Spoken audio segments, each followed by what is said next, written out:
Hello everyone, this is Marwa El Duveni, the host of IEEE Soft Robotics podcast. Today's episode is going to be about soft robotics and artificial intelligence inside Airbus. This episode took around 6 months in terms of preparation and taking agreement to make it possible. So I would like to say thank you for Airbus communication team for the effort. Actually, I was always fascinated by aerospace technology, and I did even my master's degree in anti-stealth technology for safe piloting of unmanned aerial vehicle. And I was always fascinated by space tech. So I think that was a really good opportunity to discuss soft robotics and topology optimization and how they get inspiration to design the aircraft. And a lot of question I had on my mind when I was a student. So I hope you will enjoy it as much as I did. So in this episode, we have two guests. The first guest is Romaric Radoun. He leads Airbus Artificial Technology and Computing Technology Roadmap for Airbus, and he is reporting directly to Airbus CTO. And second guest is Reinhold Friedis. He is a Vice President of Industry Technology. So I hope you will enjoy this episode, and if you enjoy it, please share it with your colleague and support us, and I hope you enjoy it. Thank you. Hello and welcome to IEEE Soft Robotics podcast. Could you please introduce yourself? Hello, thanks. My name is Romaric Redon. I am 45. I'm married. I have 3 kids, and I started to work on artificial intelligence in 1999, and it happens to be still an exciting field of activity. I joined Airbus in 2001. And I am a senior expert in artificial intelligence, leading the artificial intelligence on computing roadmap for Airbus. Thank you for joining us. And for Reinhold, if you can introduce yourself. Yeah, hello, my name is Reinhold Freitas. I am 42 years old, a bit younger than Romaric. I'm also married, I have 2 children, and I work obviously also for Airbus in the field of industrial systems and manufacturing. I'm responsible for the research roadmap for that field. And I joined Airbus like 9 years ago and was in different functions from helicopters to a supplier of Airbus, which also belongs to the big enterprise, and then finally in the R&D of Airbus. I think that's much about me. Maybe one thing, I love science fiction, and which is maybe a bit related to our topic as well. That's wonderful. So thanks so much again for joining us. And it took a lot of time to schedule this meeting and podcast. So thank you for your time. So I would like to go back for you. It's a question about childhood. If I can ask about that for you, how was it childhood for you? Do you remember any memories were interested in science or technology? If you can answer this question about childhood. Well, I might say, so in my childhood, the first thing which would connect me into something like robotics or artificial intelligence was through science fiction, by reading actually Isaac Asimov, one of my favorite authors at that time, and reading robot stories. And actually in those books, for him, maybe he foresaw actually the future, because robots and artificial intelligence was the same. He called this positronic computers. And this was my first contact with that, I would say. So I was not building robots so much, but I was envisioning and reading about it, and which made me also stay with the topic. I never thought that 30 years later I might really work on something like this. Wonderful. And for Romaric, do you have any memories about your childhood? It's more the childhood of my sons. When it links to robotic, it's more about programming with them, Lego Mindstorm, but not yet doing a lot of artificial intelligence on top of it. That's great. So the topic today about robotics and AI in aviation and aerospace industry, and especially for Airbus. But before going, we need to ask you this question. What is the first robot you built?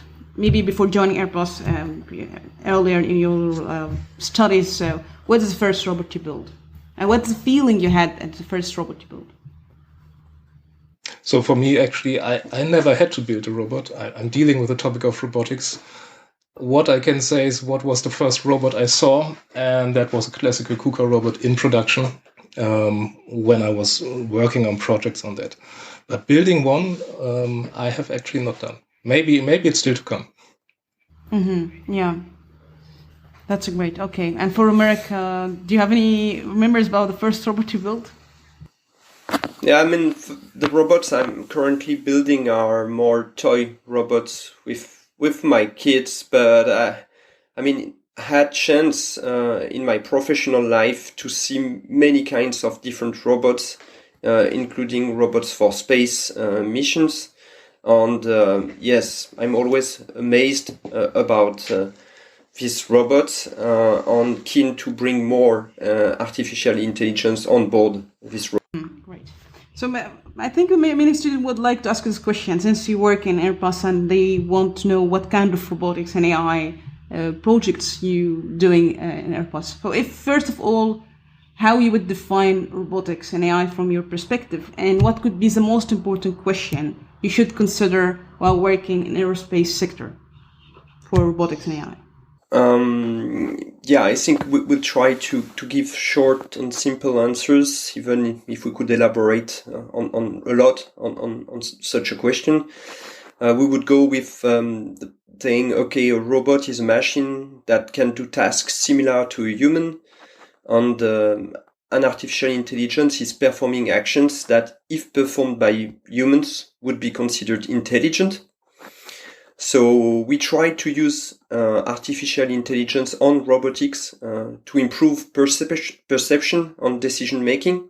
And the global trend is to learn through experience data instead of pre-programming everything.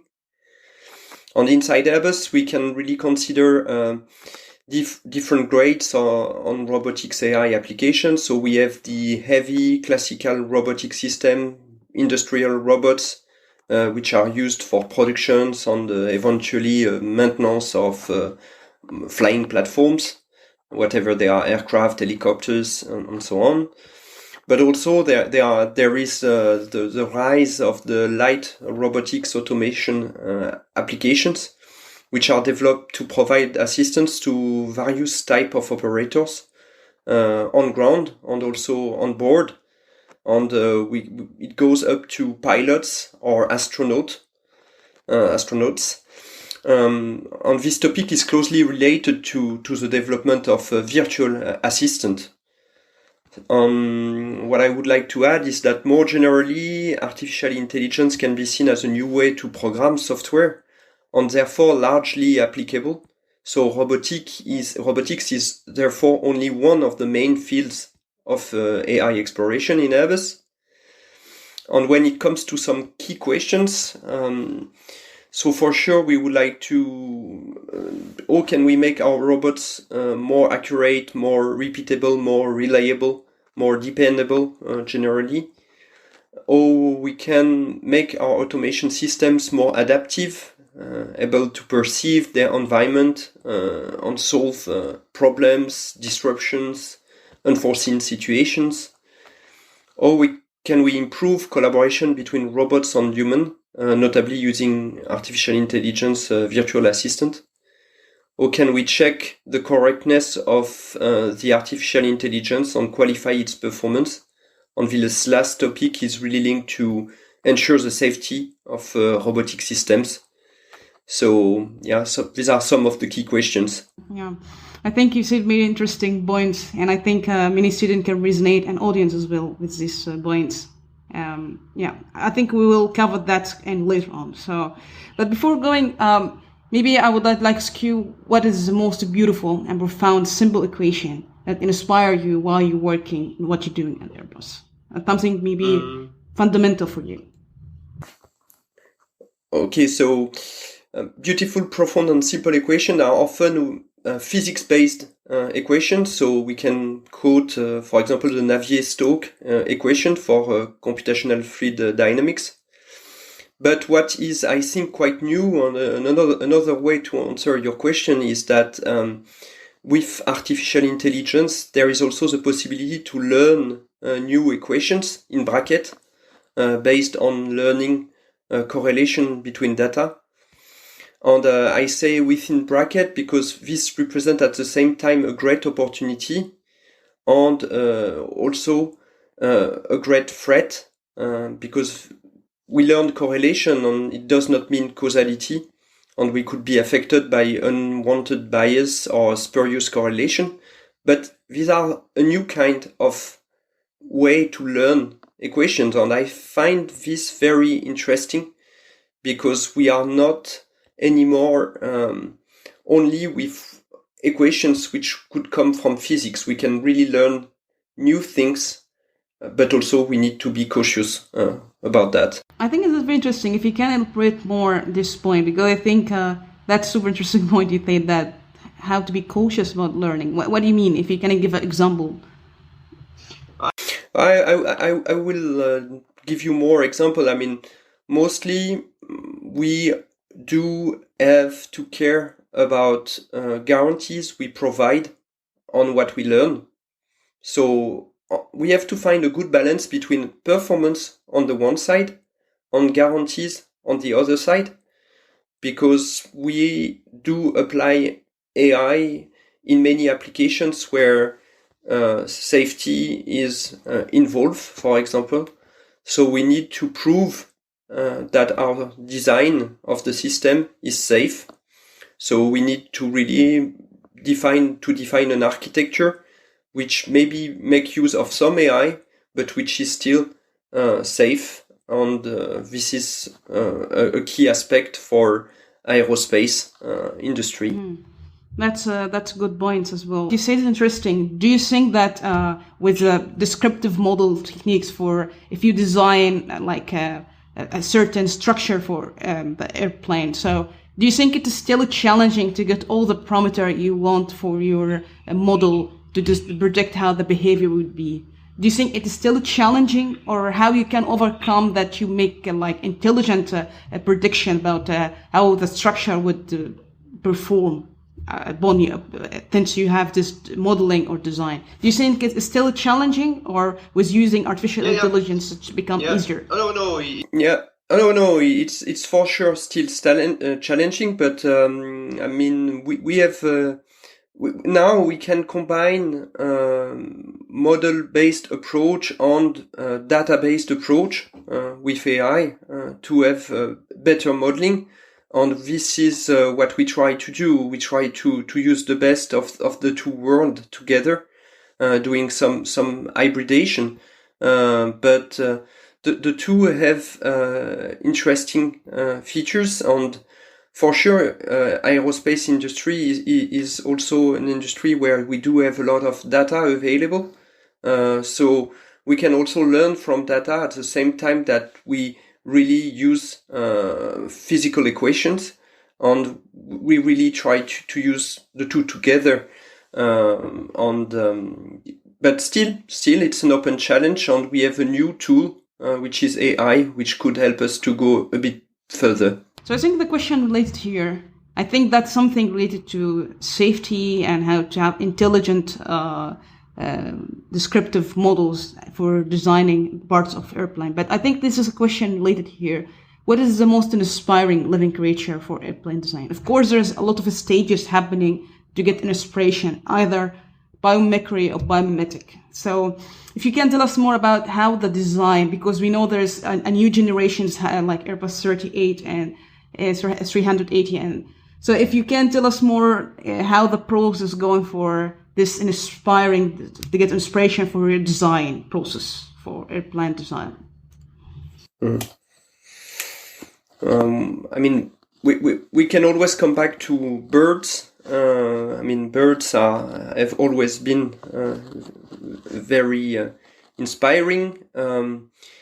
But okay, it's still not expected that we will flap wings of our aircraft. But more seriously, we are looking at the way birds are flying in formation, for example, on investigating whether we can operate commercial aircraft flying in formation. And there are many topics where we are looking at bionic inspiration. So if we come back to robotic, I mean, really looking at spider-based robotic systems, snake arm robots. I mean, we do look at how nature is providing really interesting kinematics. And also, when we look at brain capacity in nature, I mean, if we look at insects such as dragonfly, I mean, not only the dragonfly is very amazing in terms of his flying capacity, but in terms of controls, it's also capable to implement flight controls which are far beyond what we can develop with very few neurons. So we have a lot to learn really from nature, both for the design but also for the controls. And we do look at that. Mm-hmm. And if I'm curious to ask you, since you highlight examples like Dragonfly, do you think there is other example for you as a researcher as well? Do you think something maybe interesting and maybe weird a little bit to implement as a concept for aviation or aerospace, just a different shape than what we have either for takeoff and cruise and landing and vertical takeoff and landing? Do you think there's other concept of aviation? Do you think could inspire you? Maybe crazy idea. Do you have something in your mind like that? We have just shown an experimental design, like I think a few months ago. It was called the Bird of Prey, where you would see something like an aircraft which has a structure on the wings which is similar to spread-winged feathers. And there has been a lot of research also in the past on the aerodynamics of silent flight, so which is taken from owls. So when you look at nightly birds of prey, they are very silent. For them, it's a survival strategy to be silent in their approach when they try to catch a mouse. And when you look at the structures below this is actually, there are very, very small, nearly microscopic hooks on the frontal side of the wing, which destroy the mini vortexes of the air. So these kind of structures we also try to mimic on aircrafts in experimental studies. So since years, to be able to reduce furthermore the approaching noise of an aircraft, so in the landing phase.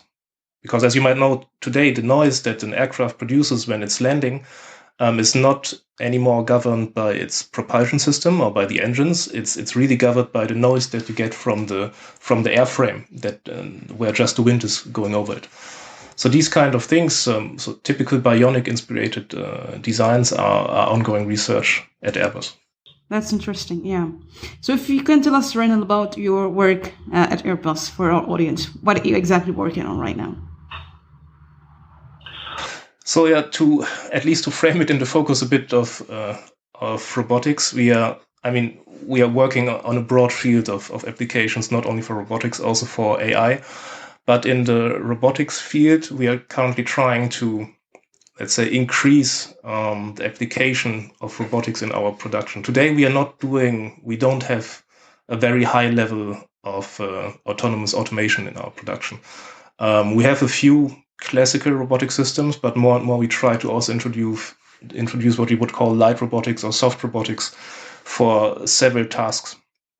So one of those tasks is clearly logistics, to feed our lines with the material, but we have also more and more assembly tasks. And for the introduction of automation, let's say in a human-dominated environment in a manufacturing, we first try to focus on tasks which are, we call it 3D, for dull, dirty, and dangerous. So work that we try to remove from humans because it's bad for humans. And so these can be things like, imagine you have to do a maintenance inside a wing, and then you normally go through a very, very small hole inside the wing. You have to climb in a very dark environment and then do some kind of inspection. So to do this with light robotics are typical examples of where we try to apply more of this technology. And I think this is ongoing since the last 5 to 6 years. We try to apply more and more of the technology available inside our production system, really for the assembly of aircrafts. Then if you look at other products like satellites, it's also the same. We're using it also there for testing, for example.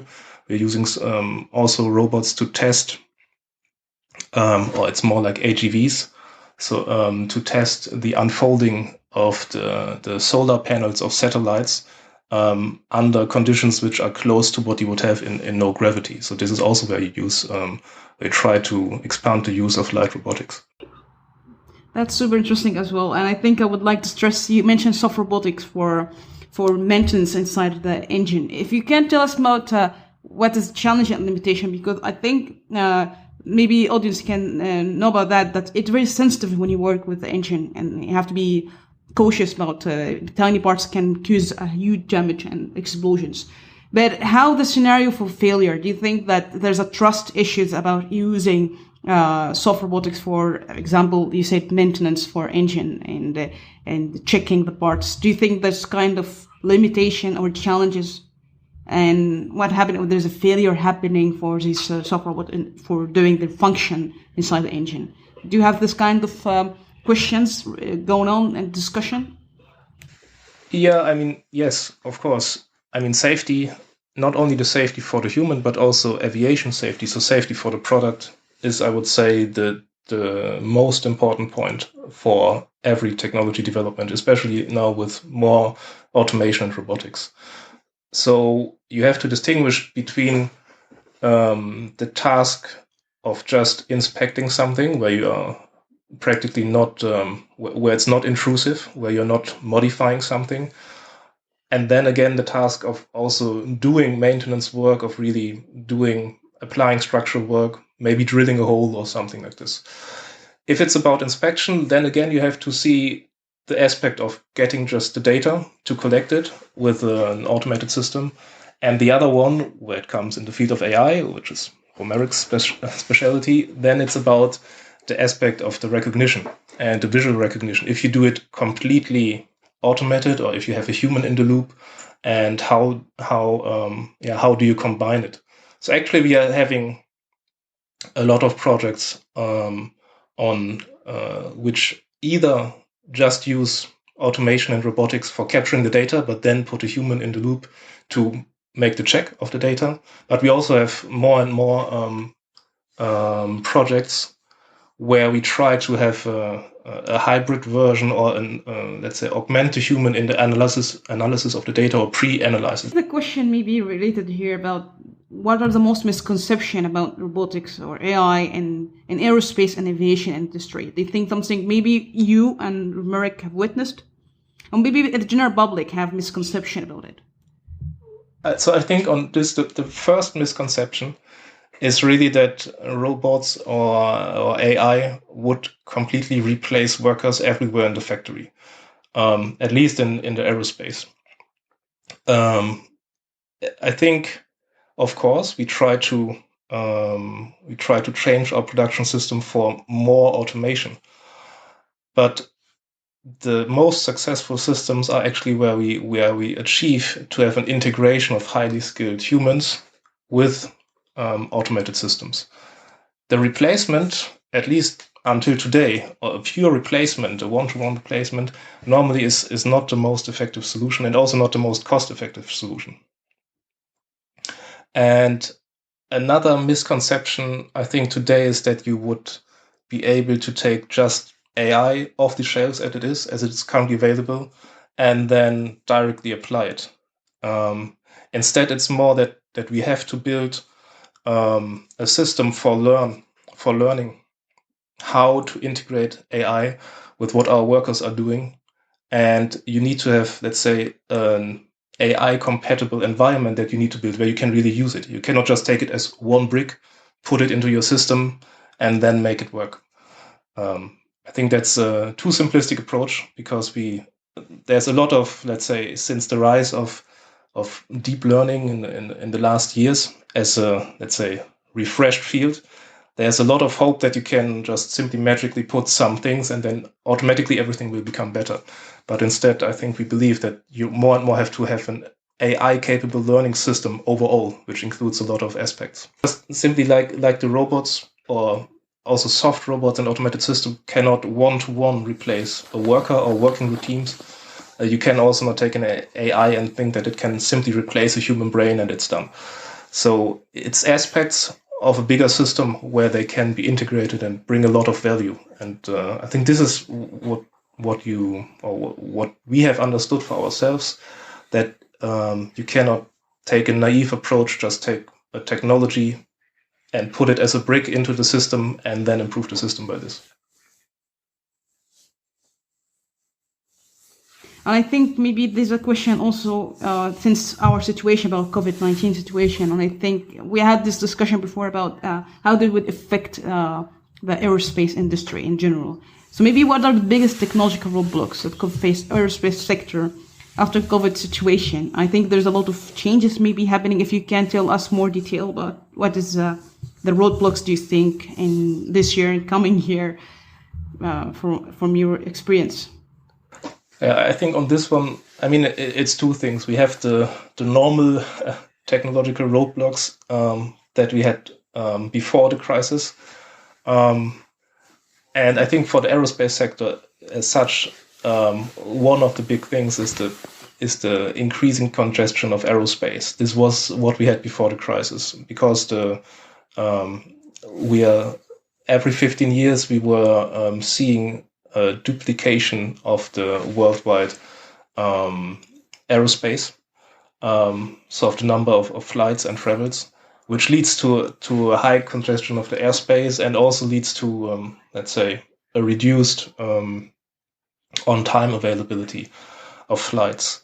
But another one, which is directly connected, is also the switch to sustainable aviation industry, which has as little impact on environment as possible. And there's a lot of goals that we have there. So these were let's say, without COVID, the challenges. Now in crisis times, with COVID, we have to battle against several things. On the one hand side, there is the decline of the air travel. Of course, it has dropped in the highest time of the crisis by 90%, which is which comes to a huge loss of travel capacity and in the end of revenue as well. So we need to keep up the industry or to keep it surviving in this crisis. But also we have, let's say, a lot of customers who are flying, being afraid that they can either spread the disease or get infected on airplanes. So we are trying to reestablish the trust in aerospace and that flying is actually safe, and that flying in an aircraft under conditions that we have done today, and that we have now improved also due to the crisis, is actually safer than just being in a normal room with another person. And we have created in Airbus an initiative which is called Keep Trust in Air Travel. I can maybe give you later a link to this initiative, which you can add to the podcast, where we show how actually airplanes are exchanging the air, how we have filter systems, and not because of the crisis, we always had them, how we have filter systems which are filtering more than 99% of all the air particles of the renewed air, and also how we are now applying procedures to disinfect the cabins. So these kind of things we try to show the public exactly the level of risk that they have when flying, which is really a very low risk to gain also the trust back. So that's something which is currently immediate in crisis time. So thank you for highlighting this point. Yeah. But again, I think that's a question about what could be the most technical, important technical element in aerospace industry that makes it excel. You mentioned something about safety, and I think something that most people prefer the aviation, I think, because it's more safer than other transportation techniques. But if you can tell from technical perspective, what is the most important technical element that make aerospace industry excel? That's a very good question. I think what's really the special thing about the aerospace industry as such is that it actually is a complex system of systems. where you have on the one hand side the vehicle design and manufacturing, which is a complex thing. I mean, for example, an A320 has roughly something like 3 million parts and systems that need to be integrated. But then you have also the flight operations itself, what the pilots are doing, and then again the safety system with all the with all the safety authorities, the system that controls the suppliers, that controls all the way how we design and how we are producing. And then again, you have a system of maintenance and ground infrastructure for all the aircraft. And all those systems, they really are completely and tightly connected. And if you want to change one part of your aircraft design, everything else is impacted. So if you change the design of the wing, for example, for a new aircraft, you have to potentially go back to the flight operations and the training of pilots. Then you have to talk with the authorities about the safety system. And again, you have to change your maintenance and your ground infrastructure. So it's really a very complex system that functions in the way today that delivers this very, very, very high safety level. And I think this is really something you don't see so much in other industries, that you have major complex systems all interacting to deliver you then in the end what we call our normal flight experience, that you just go to the airport, enter an airplane, you don't think of anything, and you will land at your destination. But there's so much behind. And at least for me, this is the most, let's say, impressive thing. Once you have seen all these aspects, that's for me the most impressive thing about aerospace. Yeah, I think that's so interesting what you mentioned. And yeah, I think many of the center don't know how much it cost about the tech behind it. And I think one of the interesting thing about incident happening in aerospace, for example, if you go in higher altitudes, the sensor could frozen and you have a false reading. And sometimes you have this question, I have to trust the machine or the sensor data or trust my intuition as a pilot in that case. So I don't know this kind of scenario because it happens sometimes. Of course, it's not happening a lot, but it's some incident like the sensor just doesn't work, malfunction because of the temperature, low temperature, and you get false data. So do you think in Airbus, do you have this kind of question, whether you have to trust a human or a machine for a technical perspective? And do you think this kind of question is still important, or are you over just to get over this question and you have higher level of safety? Well, I think it is. I mean, it's a relevant question how we deal with trusting our sensors, trusting and having humans in the loop. Actually, for aviation safety, this is how should I say? This is a constant relevant question. This is never an old question. We are always dealing with this whenever we design something new. I mean, the basic principle of aeronautics design is to have redundancy, that you have multiple systems, so that in case of a doubt or an error with one system, you have at least two other systems which you can consult. And finally, always also a human in control of this. I think this question becomes especially interesting when we talk about more and more using algorithms like AI, where we cannot easily verify or derive in based on known equations how they come to the conclusion. And I think this is exactly the topic where Romeric is dealing with, and this is the current front of, I would say, of research on how to use also in the future AI-based algorithms and decisions in our flying system in general. Yeah, I think that's the concept of redundancy, even in soft robotics and robotics in general. I think it's very important. But if you can tell example for redundancy, it's challenging that you wanted to have a system that still function in case of failure. What could be challenging example in aerospace sector or Airbus, for example? Still challenging. Well, I have to think about. I mean, we still have, or we have today in every aircraft, multiple redundant systems for sensors for the current flight status, which exist already today. And maybe you saw that we were also quite publicly working on visual recognition technologies to use an AI for an aircraft to monitor where it is on the ground when it's taxiing and even do the takeoff based on visual recognition, which is something we have never done in the past. And if you do such an automated takeoff, for this then of course there is the question, how much do you rely purely on the AI? Do you have always a pilot in the loop? Or what are your means to resolve any kind of mismatch between what a machine would see or what the human in the loop would see? So I think, and this is really the actual kind of research still done to have the right procedures. What you can, of course, you can do all kind of automatic things, but it's again, what about if you have a mismatch of perception? So maybe I can ask this question about that you highlighted earlier about how does Airbus make sure the aviation sector is more sustainable? I think that's something, a question resonates with many people. Thanks to COVID situation, there is reduces, of course, pollution and work from home reduces this kind of pollution happening. So, but of course, there is a lot of topics about how we can make aviation more sustainable. If you can tell us the challenges and how Airbus saying that this kind of initiative can be done in a long term or a short term. Yeah, so I said it a bit earlier in one of the questions that sustainability of the aircraft says to have less impact on our environment is one of the key topics. Actually,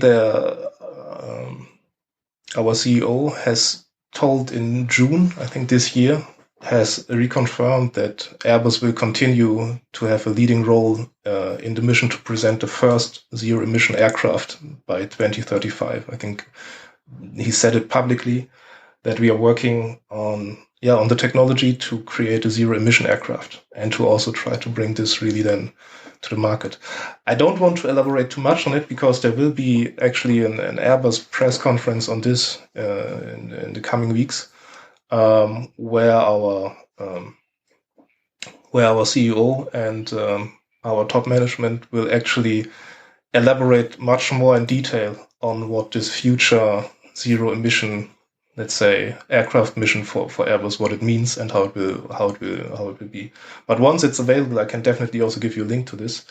What I can say is there's several aspects on technologies we are currently exploring to really reduce the impact on the CO2 emissions. So the really climate effective measures for aircrafts.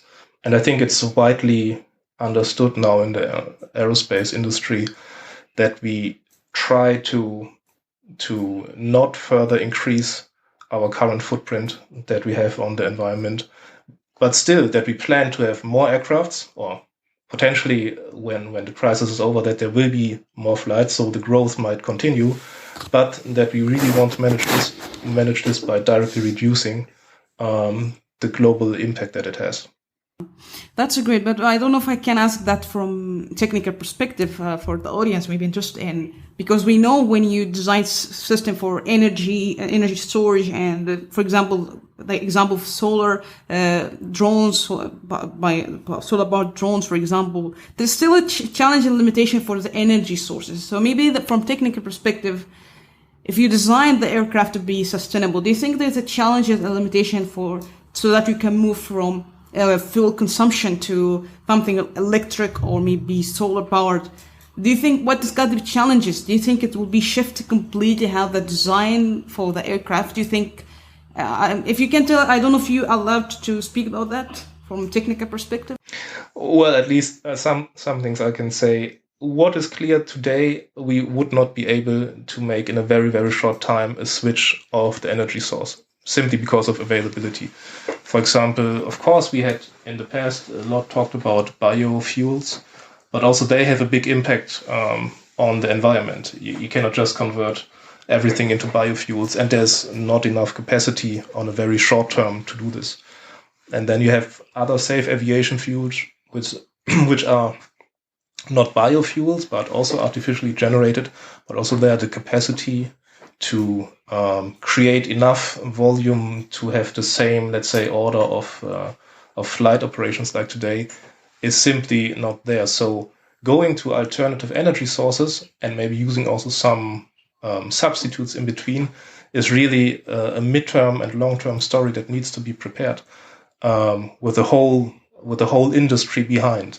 And so when we talk about something like a greener aircraft, this is much more like the aircraft. It's like before what I said about the complex systems interacting. There's also this infrastructure system for the energy source that has to be developed as well. This is not just a company like ours or other aerospace companies. It's really a full energy sector which needs to be part of this, and which is part of these talks which are ongoing. So maybe can we ask this question? How do Airbus envision intelligence or pushing the limit of intelligence for aerospace industry? What is the kind of vision for intelligence, or the limits for intelligence, or pushing forward the vision of the intelligence in aerospace sector? For sure, intelligence is.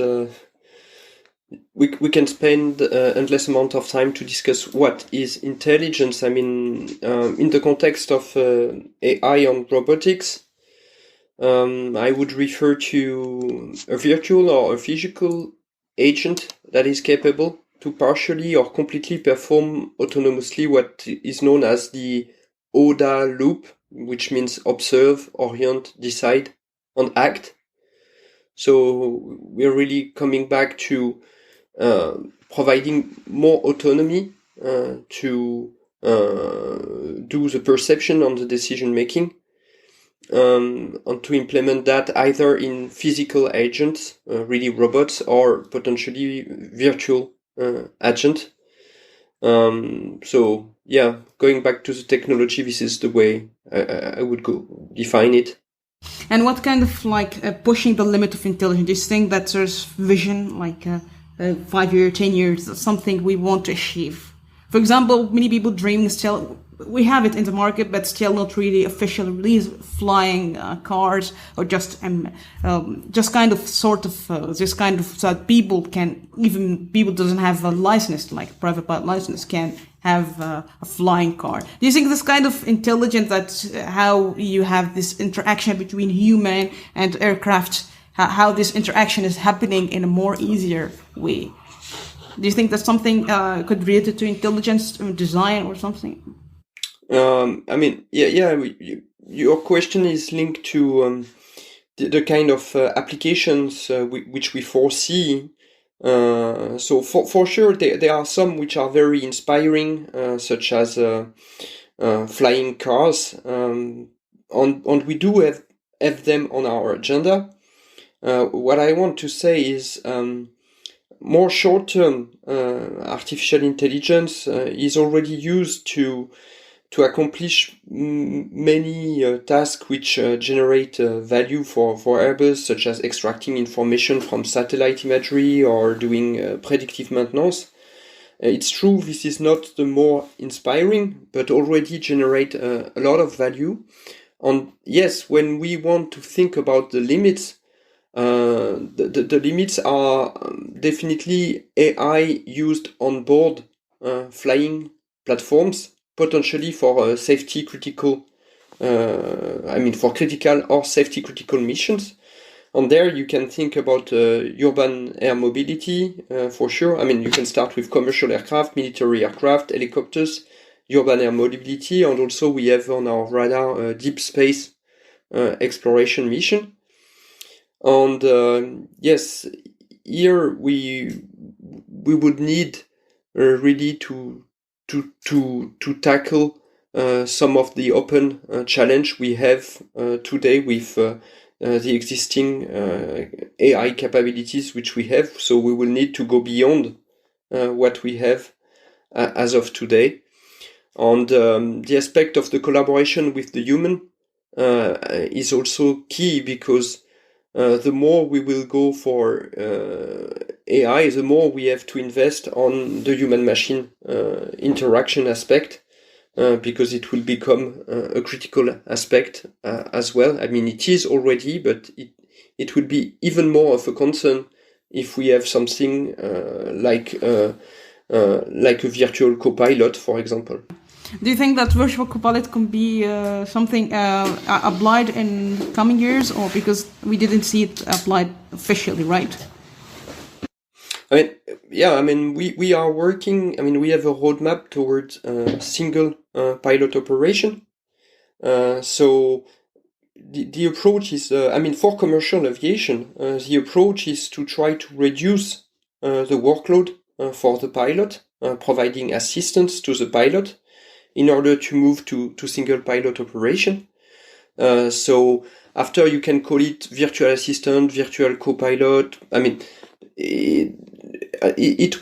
It could have various kind of naming, but the aspect of trying to reduce the workload of the pilot through providing some level of assistance is really what we are working on, and we are doing this in a very progressive manner.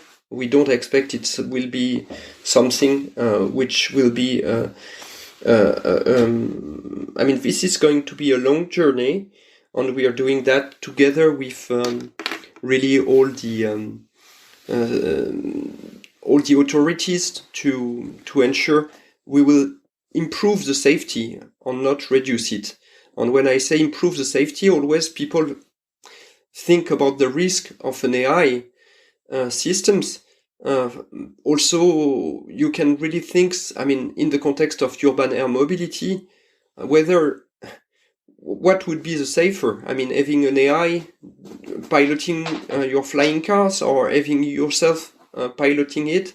So AI is also really seen as a way to improve the safety levels we can obtain for flying cars, but also for commercial aircraft. So all these topics are on our agenda. I think that's super important point. I think that may be question out of time, because sometimes people say that we don't have to add this question, but I think that may be cause out of problem. For example, you said something very interesting, and I think that's related to whether the working with a virtual co-pilot, it would be competitive or cooperative. And if you have like a critical decision during the flight, which one the system would accept? Is it the human pilot or just the virtual co-pilot?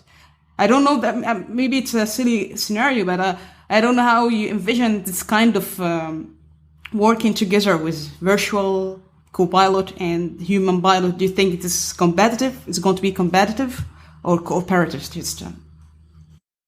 No, it's definitely cooperative. The cockpit is designed as a cooperative systems, and there are many cases where human perception abilities and human decision-making capabilities will be still far beyond what we can do with an AI. So for sure, we really want the human to be in the best position to make the right decision, and therefore we want to alleviate and to reduce the workload for some of the stuff which we know we can automate with guarantees, but still the human is there to take the crucial decisions, and it's really this aspect of cooperation, collaboration, which we work towards. That's exciting, yeah. So now we have a question from the audience, from Reddit community, both Airbus community and machine learning community. The first question from Airbus Reddit community, they think that what are your thoughts on use of automation in single aisle or any future project that will look like? Are we going to greatly increase the amount of manufacturing? Would you use automation? Yeah, so I think that's a very good question. Today we already started to increase automation also in our existing programs. And as I said earlier, the entry point for us is the work that is really not good to be done by humans for reasons of safety, reasons of health, what we call this dull, dirty, and dangerous work. So there we already increased automation. One good example is, for example, we have today aircraft are still riveted and bolted together, and you have to set a lot of, you have to drill a lot of holes, and you have to also set a lot of rivets.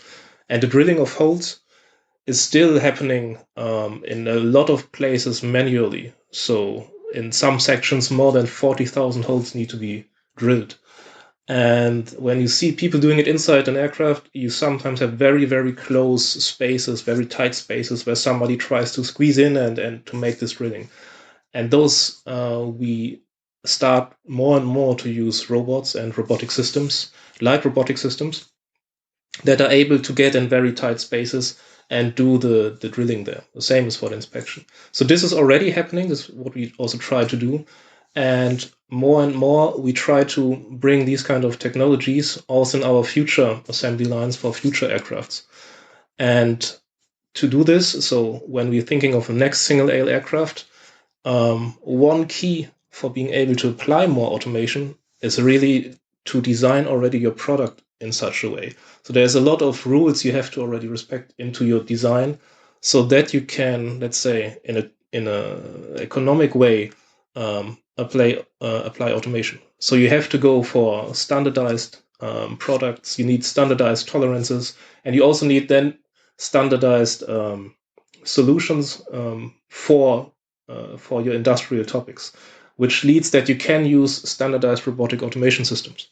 Because in a big enterprise, you will need to be able to manage your fleet, also your fleet of robots and automated systems, in a simple way. And if you imagine you have 10,000 different automation systems or 10,000 different robotic systems that you need to maintain, that you need to program and operate, it's much less economically feasible than if you just have maybe 10 different kinds of systems which are able to do a wider range of applications, or which you can reuse because your design is made this way.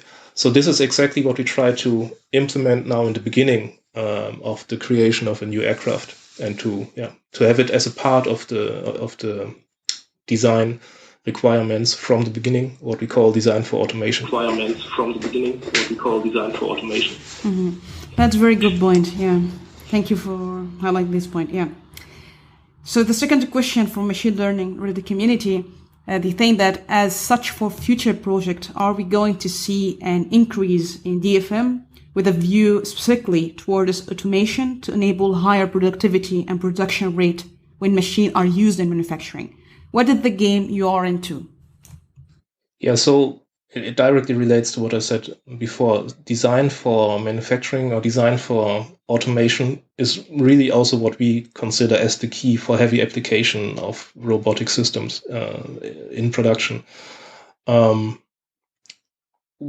can see this in new programs, not only in a single aisle, let's say in a single aisle potential follower, but you see it also in running projects like the Eurodrone that we have in defense and space, where in the design phase already we are considering these DFA or DFM aspects, so design for automation, from the conceptual phase, so even from the very first phase before we are ever going towards a prototype. Another field where it's also a matter of having it designed for it is the automated inspection.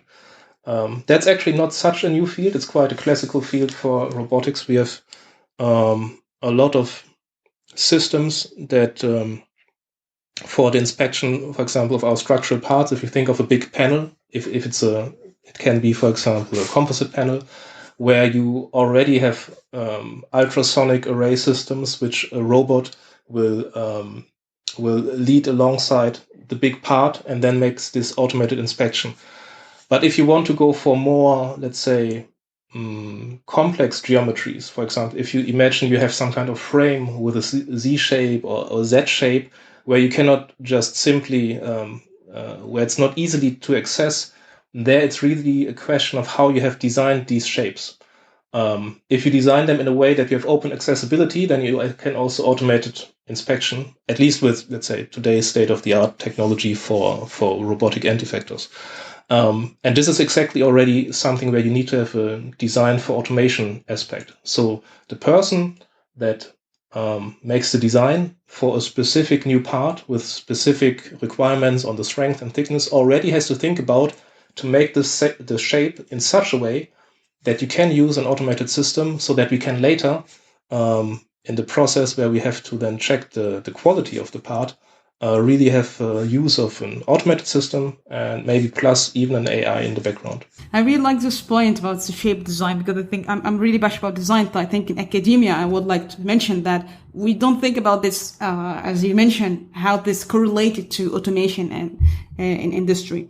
But if you can tell us the example of just a complex shape, for example, if you do design for student listening and interested to work in aerospace sector, if you design a complex shape, how you think about the consequences about the shape design? What is the trick you do? Is it something like intuition, or there's certain tool that can help you to figure out that the shape could be visible to be implemented in for automation later on? Yeah, we have definitely for designing, especially in the early phase when we are still talking about non-specific design, we have several tools which can help us to understand in an early phase what would be the impact of using a specific geometry. What is very common in the design of an aircraft is that anyway you have a so-called space allocation model, where you can see all the interactions of all the parts that you're modeling, and you would know where you have some kind of collision. And practically, you do the same when you talk about automation and robots. You use the same kind of programs like RoboCut, where you can see already the impact of if your end effector would actually be able to reach all the places in your design that you have done. So these kind of virtual iteration loops is more or less already a standard of what we use in most of our product design. And I expect we will apply it even much more in the design of the next aircraft. We had also had research work, actually some PhDs, on the topic of how you can have a system that automatically analyzes a proposed structure, and then based on the geometrical analysis tells you which kind of, for example, inspection methods you can actually use, because they would be able to cope with this geometry. So this is a bit like the backwards processing, where you first do then your design, but then you have an assessment which tells you, okay, in this place you can use this automation system because it can reach it. In this place you have to use another one. And by this you can also get an early on assumption how efficient in production terms or in inspection terms your design would be. That's a very interesting point. Yeah, that's very interesting. Yeah. So if I ask you, what are the current challenges for your technical work you still face? Or maybe super challenging for you? Yeah, that's a wide range. I mean, basically, our job is there because we have so many challenges. So I think to narrow it down back to robotics, what we see as challenges there. One of the big challenges still today is to get the acceptance of robots on the shop floor level, and not only of robots but autonomous system. So the acceptance of our workforce, not only the workforce, also managers, decision makers, that we have autonomous systems in the production system. That is for somebody who worked in an environment which is purely dominated by humans and people. And then there's a change where you have maybe some autonomous robot driving around on the shop floor. There's still a matter of acceptance, simply of the people. That's a big challenge that we have to solve. Another one is the ability to control and predict our manufacturing system when we add more and more partially autonomous systems in it. Of course, this changes the whole complex interaction of the system. And yes, we have not yet the experience with it. So this will be a big challenge for us in the future to change our ways of prediction and controlling. Then of course, in the direct collaboration between human and machine, that's a big challenge for many reasons, for safety reasons, for understanding. And safety is it's not just saving the human in this collaboration, but also ensuring that the outcome of this collaboration is a safe product and applies to the safety standards. So there we have a lot of challenges. And actually we are working also in the standardization group, in the ISO group for robots and robotic devices, and safety requirements for it, and also for robot systems and integration. So I think that's ISO 1021 something. There we are actually taking part as Airbus, as a big manufacturer, to feedback our experience, but also to get it from the other members of it, and then to ensure that we have standards on that. So this is a big part of our challenges when it comes to automation and robotics. And then, of course, we have a big challenge in what Romaric referred first to, the qualification of AI for safe usage on flying platforms in our systems, and then also dealing with how we can use more and more elaborate functions of artificial intelligence, which today are already there, but not fully integrated or not yet integratable in our system. For the most interesting project, I mean, just to give also other examples, I mean, for sure, we try to do I mean, we have a roadmap towards doing manufacturing in space, which would be a very interesting adventure, both for the robotic aspect and the AI aspect.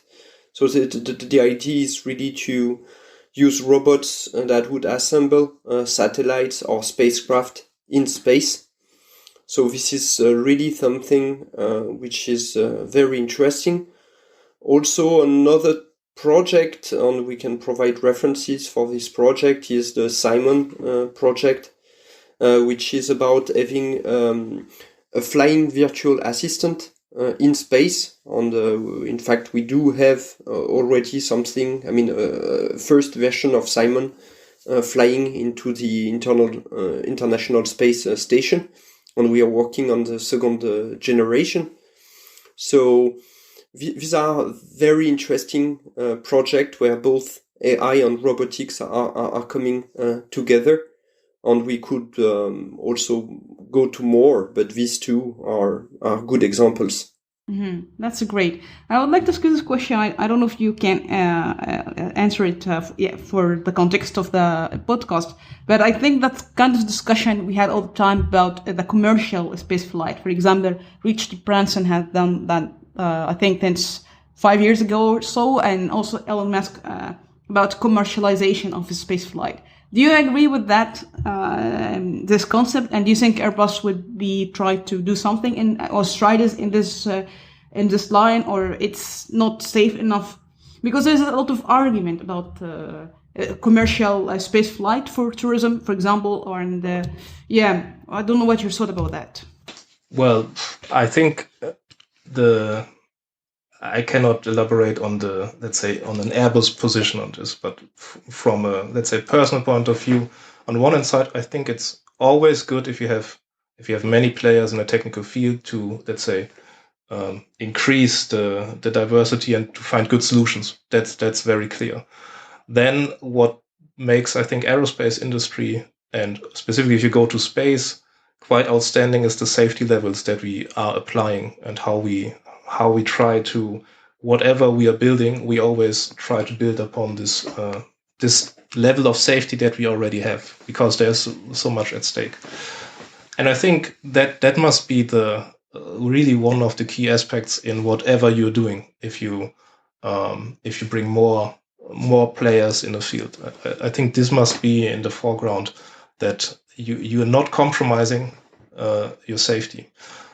And apart from that, I'm not a space expert, but as the airspace, also space itself, at least in the vicinity of the Earth, in the orbit, is quite full and crowded.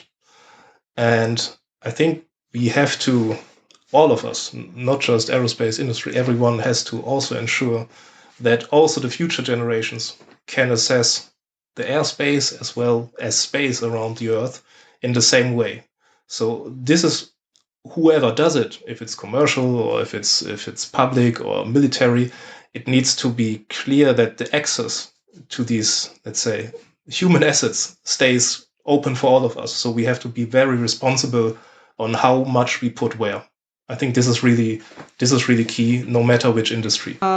So for the given current situation, how does Airbus envision the effective deployment of robotics to mitigate the risk of human-worker interaction. I think that we said earlier about the COVID situation, but I think the other concern that comes from this question is how we can ensure there is no social inequality happen, because there are a lot of workers do the repetitive work as a source of income, and when we deploy robotics for the solution as in aerospace industry, do you think that how the public will affected by that, people who doesn't have the skill to work in technology, do you think that's kind of concern, or is not a legitimate point? How do you see this kind of social inequality when we deploy robotics in workplace? I think I hear two questions out of that. One is the safety aspects of the interaction and when humans and robots shall work together. So what we are doing there is, on the one hand side, we do a very gradual deployment, and we also try to, we always focus on the safety, on the physical safety aspects first. Then we also try to apply it, let's say, first in applications where also, let's say, the human is very happy that this work is done by somebody else. I think this is a very good entry point. And of course, in the first phases, this is why I say it's a gradual deployment. We need to also create familiarity of the people for what it means to work with a robotic system or with an autonomous system, because many of the fears and let's say the fears and the restrictions that people envision is coming from not really knowing what the capabilities are, what they are not, and what the applications are. So familiarity so that we have the same basis of discussing good applications is the first step. And if you look at our practical projects that we do, if we implement, for example, a new HV system on the shop floor, the very first step is really talking with the people who are dealing with it, who are doing the tasks, on what they think would be the best and helpful idea, and to develop solutions from there on. So this is how we at least try to manage in the short and midterm the transition to a, let's say, more automated system. Then if you ask about the social implications of having more and more automated system, I think that's actually a wider question, which goes towards the social implication of having more and more technology inside a working environment. People asked the same questions 20 years ago about the move to more IT. There was a time when we were not using Outlook for our communication, and we had a lot of departments which were, let's say, which major task it was to bring one paper written memo from my office to maybe Romeric's office. They don't exist anymore. Of course, these kind of developments are part of what happens with technology. But then if you look at it, it has not led to less jobs. It has actually led to more jobs. And I don't say this is always the development. I'm just saying the implications that new technologies bring is not automatically that you just lose something. It just means a lot of change and adaptation. And that's a matter of how you manage this adaptation. If you want, this is nearly an evolutionary principle. Yeah, that's a very good point. And I think we discussed this in the podcast frequently. I think it's also about basic education in general. And that's kind of new job will be eliminated by coming years, and new opportunities will come up. So I agree with your point of view. So here is a question from the audience about which level simulation is effective at aerospace industry in terms of design and flight operation. Because I think this question related about physical system, like when you go to aviation, it's super challenging, highly dynamic system, and 3D. So how simulation could be effective in predicting how the performance of the airplane or the flight operation would be before going into actual process. Yeah, I mean, I can say something about that. It's not much related for me to AI and robotic discussion, so I don't know how we should handle it. But we have ways through the understanding of computational fluid dynamics, for example. So we can for sure, with model-based approach, we can simulate a lot on to very high level of fidelity. We also do have a lot of tests which are used together with the simulation in a way that it is a win-win situation, so that we can potentially improve the simulation means. So we try to develop this concept of digital twins, so we can really assess really more of the capacity of the aircraft and really looking at validating all the performance using more simulation. Also, we also now try to combine this model-based approach with artificial intelligence techniques, which helps to better understand results from flight test or results from simulation, so that we can really also build new models reusing the data. But this is this is something where we are.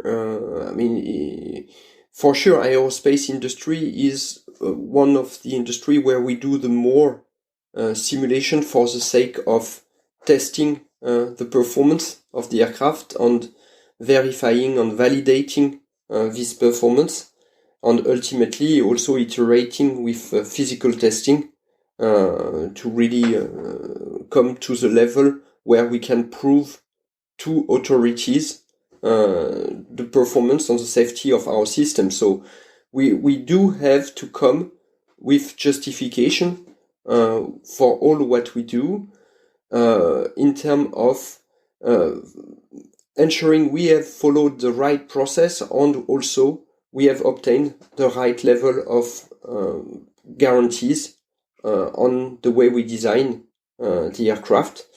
So yeah, this is what we are updating at the moment, because if we use some kind of a artificial intelligence in the design of the aircraft, we will have to also ensure that it has been done in a way where we provide all the required guarantees to the authority.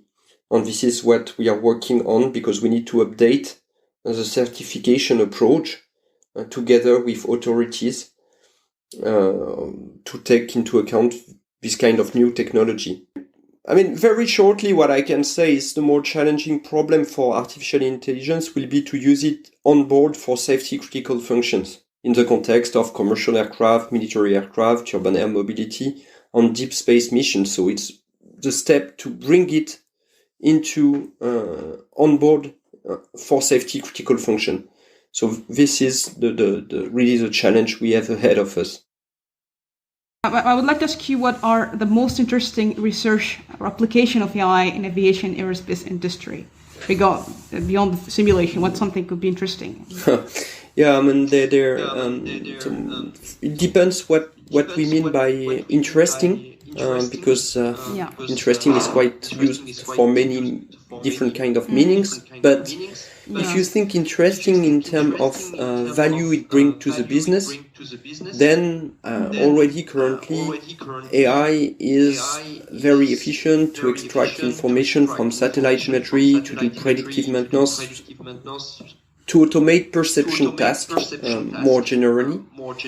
If you think about interesting in the sense of exciting, for sure application linked to more autonomous flying platforms are very exciting, or providing virtual assistant in international space station.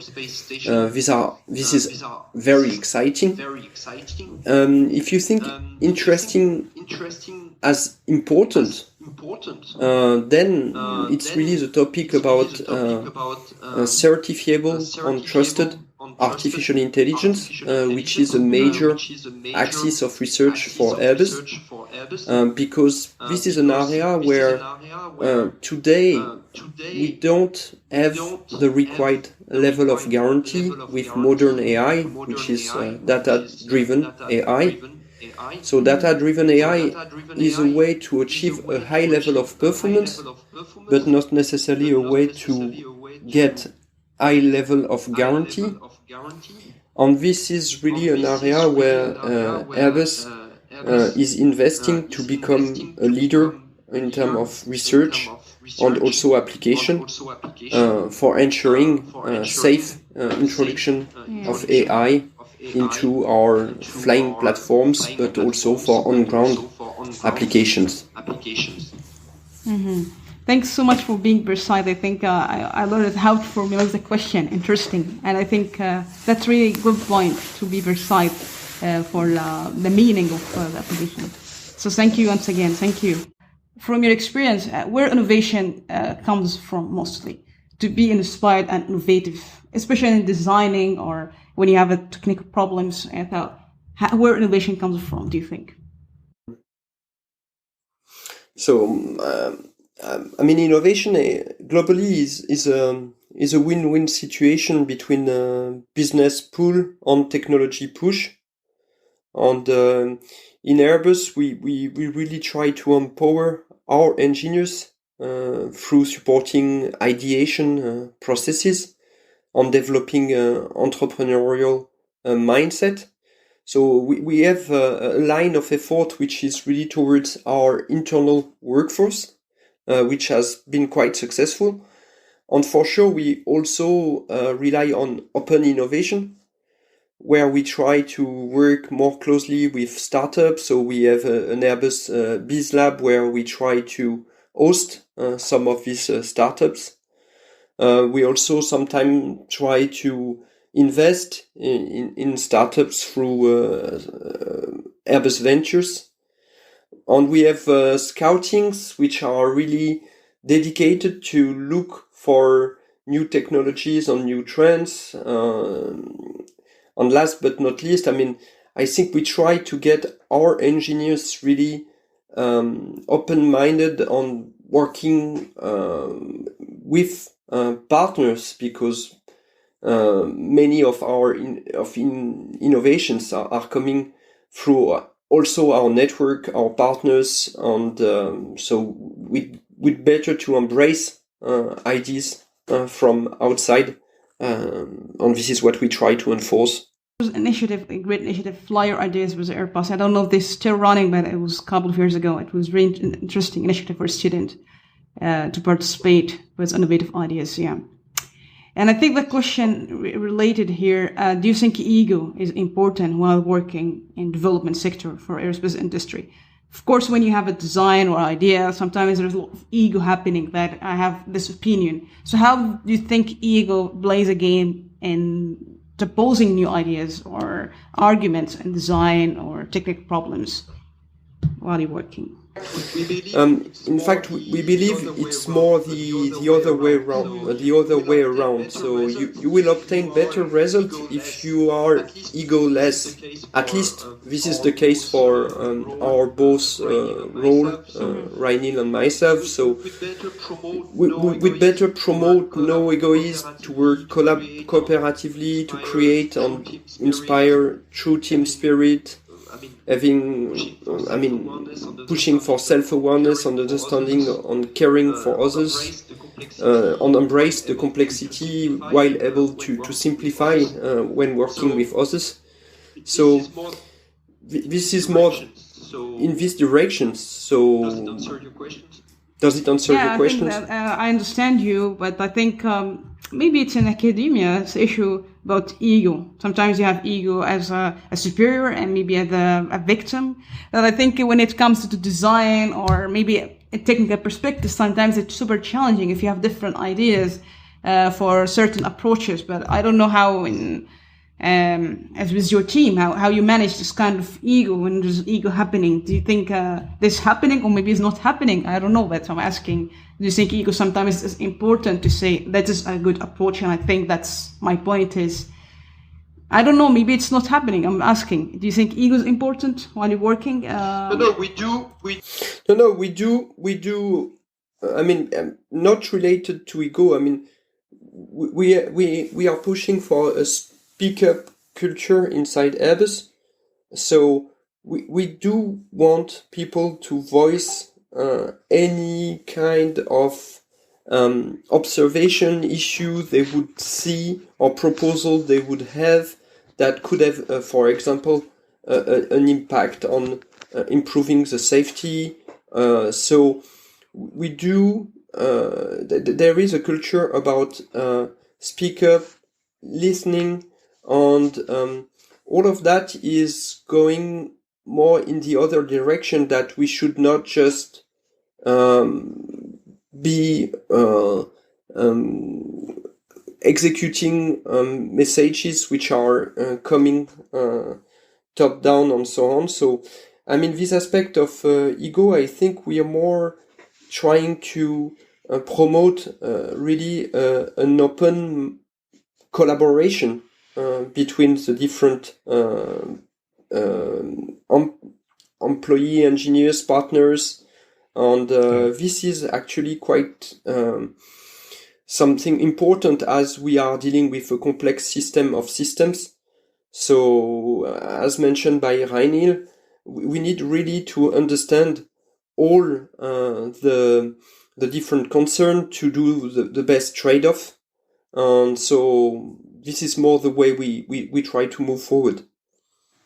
Well, I would say, as Romeric says, I think the challenge in our environment, where we have these complex systems of systems, is that we have all the stakeholders being and living in an environment where you can really be open about what you're doing and where other people also support you. So there is not much, let's say, room for too much egoistic behavior on this, which does not mean that we don't have often some very, let's say, highly visionary individuals on every level which push certain ideas. And this is also promoted, but they don't do it alone. They maybe give a lot of energy to it, but then we have, let's say, our whole ecosystem supporting that and trying then to build great ideas. I mean, things like green aircraft thought or urban air mobility in the very, very beginning were just a few people with very good visions and ideas. But if you see what we have made out of it in Airbus into complex, large projects with many people included and even partners outside Airbus, that shows that we build from visionary ideas of people, we build a complex cooperative ecosystem. And I think this is the way how we always try to operate. I mean, this is the founding idea in the end of how Airbus was generated, from several, let's say, nation companies which overcame egoism and silos to build one Airbus together. I mean, this was the start, and this is still the spirit that we are living to. So maybe there's a student, maybe a student interested to join Airbus, maybe, and the question is, what are the most important qualities if you would like to join Airbus Research and Development? I can answer this question, or at least try to frame something around it, because Airbus is still a very big company, and we have, I think, currently more than 120,000 employees and a lot of different job profiles. But if you ask for some universal qualities, then I would say one which is really, really important, especially in our line of work, so everything about development and R&D, that you have to be eager to always learn. It doesn't matter on which level you are, how high in the seniority of the company, how much you have learned before, if you have a PhD or not, you need to embrace learning, because we are always learning new things and new technologies. Like 10 years ago, we would not talk about AI inside the company, but now, or at least not on the levels we do today. Now, a lot of people do, because they have learned and they've changed. The second thing is what we just referred before. You really need to believe that teams and cooperation is the way of how you accomplish work. And you should have also some skills on that.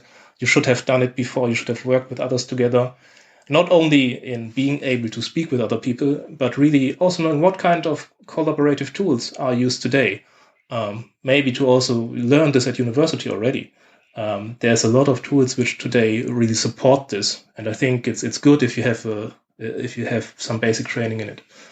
And then, of course, we have a lot of different profiles, and in Airbus, since quite some time, we are also really pushing for diversity in all kinds of manners, be it gender, be it where you're coming from, or be it whatever is your orientations. We really push for having diverse teams, and we have a lot of internal initiatives on this.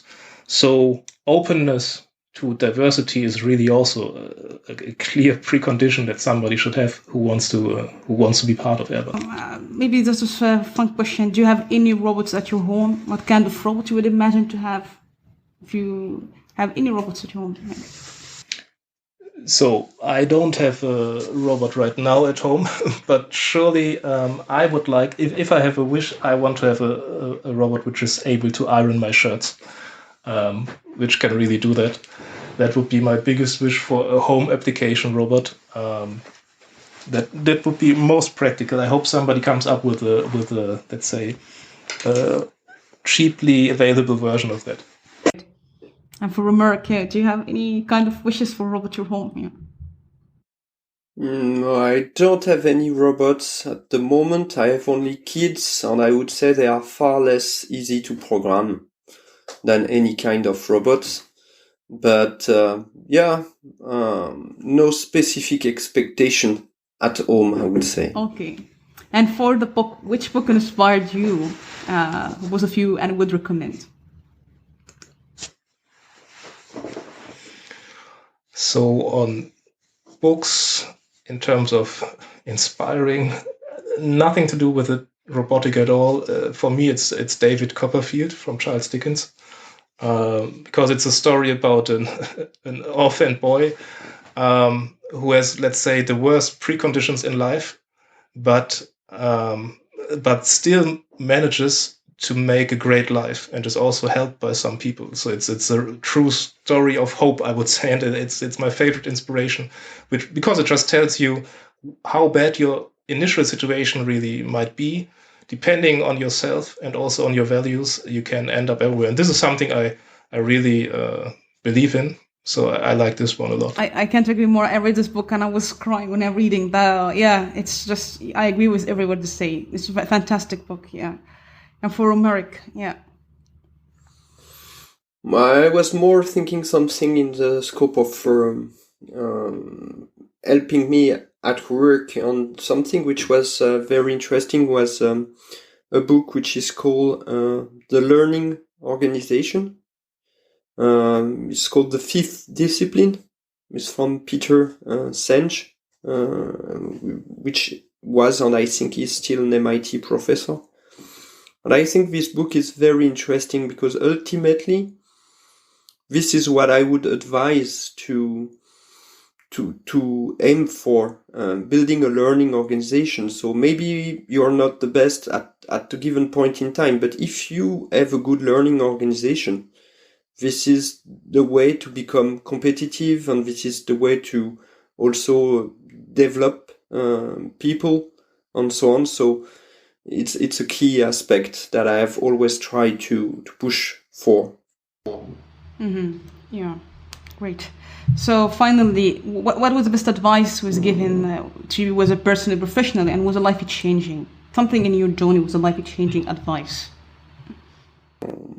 Yeah, on my side, I mean, it's a well-known one, but which is very applicable for what we do in Airbus is, it's said to be an African proverb, which says, alone you go faster, together we go further. And this is something which is highly applicable to all what we do inside Airbus.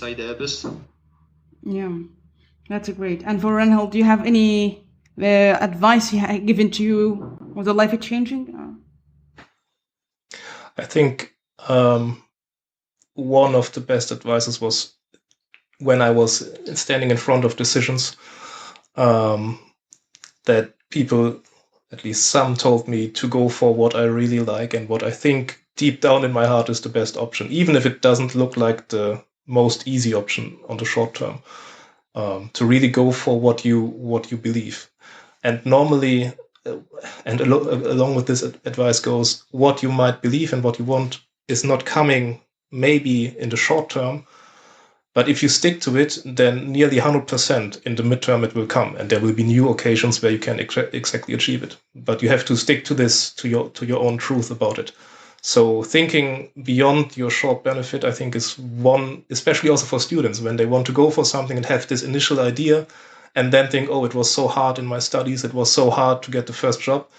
that does not mean that you need to give up on your dream. This can still come in the next step or in the step after that. Do you have any final words for robotics community would like to say? Well, I would say, especially for such a community like this, in an, I would say, still emerging technology, that at least from my experience, technologies really need the right time for when they can really evolve and be applied. And sometimes they also just need luck to penetrate a specific sector. So just as an example, if you look at tablet computers, in the 90s, people tried to introduce a tablet computer. Then in 2000, Microsoft tried to introduce a tablet computer. And the breakthrough was only in 2010 with a very well-known company with a very well-known product. And this is typical for technology. So this means you have to stick with your belief in what you can achieve, and then also try to sometimes wait for the right time. It's not something you can always, on the short term, try to realize. So especially if you talk about soft robotics and applying it in manufacturing systems and everywhere in society, I believe there will be a good portion in the future which will involve developments coming out of the soft robotics initiative. And you have to stick to it, and you have to further look for applications. And for me, we're just at the beginning of this. And especially when combined with AI, I believe there will be very powerful solutions and applications today we cannot even think of. But it will be really interesting in the next 10 to 15 years, see how this will gradually change our world, basically.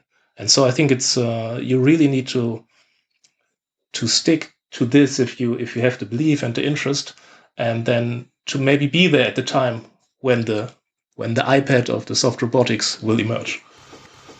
Thanks so much, Marek. It's really, really enjoyable discussion, and I would like to thank you for the time you have been doing that, the preparation and everything. So thanks so much for your time, and yeah, thank you. Yeah, thank you. It's been a pleasure to do this podcast with you. Yeah, thank you so much.